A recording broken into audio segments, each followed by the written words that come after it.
Muy buenas, en este vídeo vamos a ver las partes de una placa base. Bien, aquí tenemos una placa base que es un poco antigua, es aproximadamente del año 2005, pero nos sirve bien para ver cuáles son sus partes, porque las placas de hoy día son muy parecidas, un poquito más sofisticadas, pero muy parecidas. Bien, ¿qué tenemos aquí?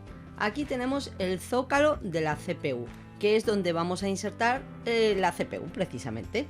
Aquí tenemos una palanquita que la tenemos que abrir. Abrimos esta ventanita y aquí tenemos los pines de conexión para nuestra CPU. Este zócalo es de tipo LGA. ¿Qué quiere decir esto? Pues que los pines están en el zócalo del procesador. Y aquí en el procesador lo que tenemos son serigrafiadas las conexiones que van a encajar con esos pines. Entonces el procesador lo pondríamos atendiendo a estas marcas que tiene aquí, que también están reflejadas en el propio zócalo, sin ningún tipo de fuerza. Entra solo, cerramos la tapita que lo va a proteger y lo va a sujetar al zócalo. ¿Qué más cosas tenemos aquí?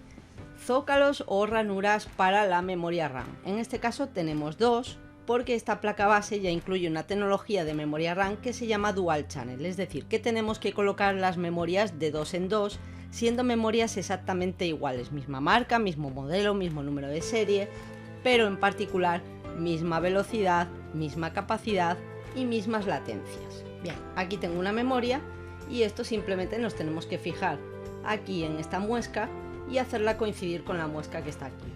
Abrimos el zócalo, comprobamos cuál es la posición correcta y simplemente insertamos la memoria y hacemos presión hacia abajo hasta que se cierra. Más cositas que tenemos. Bien, aquí al lado de la CPU tenemos un conector que se llama ATX12.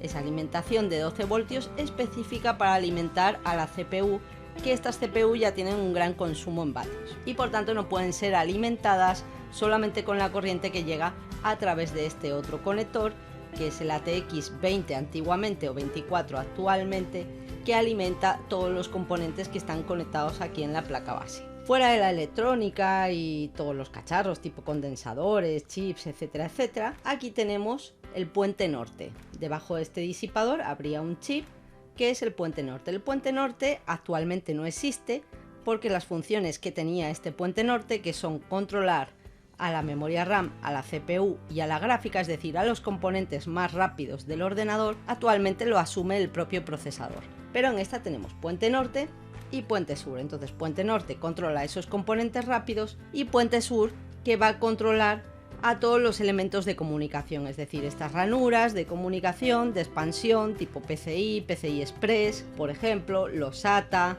los IDE en este caso, y todas las conexiones que tenemos aquí en la parte trasera del equipo. Más cositas. Aquí con esta pegatina en plateado actualmente no es tan fácil saber dónde está. Tendríamos la BIOS, Basic Input Output System, o sistema básico de entrada y salida. La BIOS es alimentada por una pila, que aquí no está, que es la CR2032 de 3 voltios. Más cositas que tenemos aquí. Esta primera ranura es una PCI Express por 16 que se utiliza para la tarjeta gráfica. En algunas placas bases podemos encontrar más de una de estas ranuras porque podemos conectar más de una tarjeta gráfica, más o menos en las mismas condiciones que la memoria RAM, siendo todas ellas iguales preferiblemente por el tema de latencias y velocidades que no sean diferentes. Estas son ranuras de expansión donde vamos a poder expandir las capacidades de nuestro equipo. Aquí tenemos una PCI Express por 1 y aquí tenemos las antiguas PCI a secas. Aquí tenemos puertos SATA para conectar discos duros o unidades ópticas, y el conector más antiguo, el IDE, donde podíamos conectar dos dispositivos por cada uno de estos canales. Antiguamente venían dos puertos de este tipo, siendo normalmente el que venía en color el primario y el otro el secundario. Aquí esta ya es una placa un poco de transición y por tanto solamente incluye uno, lógicamente funcionando a menor velocidad que los SATA. Más cositas que tenemos, que no me deje yo nada. Bueno, pues aquí tendríamos el panel frontal de la placa base, donde vamos a conectar pues diferentes cosas, entre ellas todos los cablecitos que vienen de la caja de la torre, como el botón de encendido, las luces LED, el botón de reset si lo tenemos, ¿vale? Todos esos cablecitos que vienen de la caja van a venir a conectarse aquí. Aquí tenemos unos puertos USB en el caso de esta placa base. Bueno, aquí vienen en amarillo, en otras placas pues puede variar el color. Esto es un poco dependiendo del fabricante. Aquí tenemos un conector de speaker para el altavoz de sistema, que normalmente suele estar junto a estos conectores que son del frontal de la placa base. Tenemos aquí el conector de audio, aquí tenemos unos conectores que se usaban antes también para las unidades de CD, para digitalizar el sonido analógico. Aquí tenemos un conjunto de pines que pone Sys Fan, esto es para conectar un ventilador de sistema, y por ahí parecido a este, pues por ejemplo tenemos uno aquí.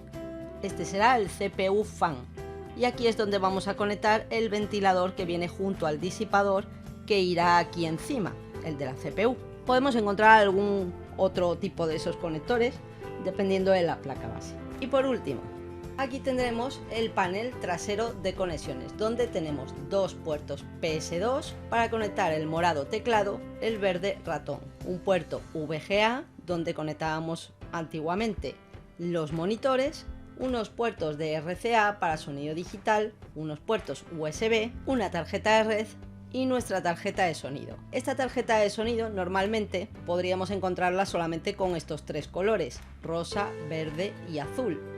El rosa es una entrada de micrófono, el verde es una salida de altavoces, el azul es una entrada de línea. Y tenemos dos entradas de sonido, hemos dicho, una de micrófono, una de línea.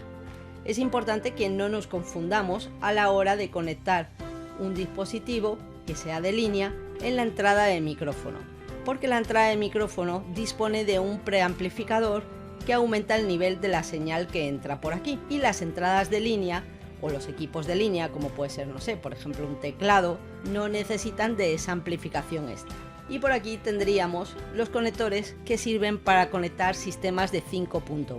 Bueno, pues esto es a modo de resumen las partes que tenemos en la placa base. Espero que os haya servido, un besito y hasta la próxima, chao.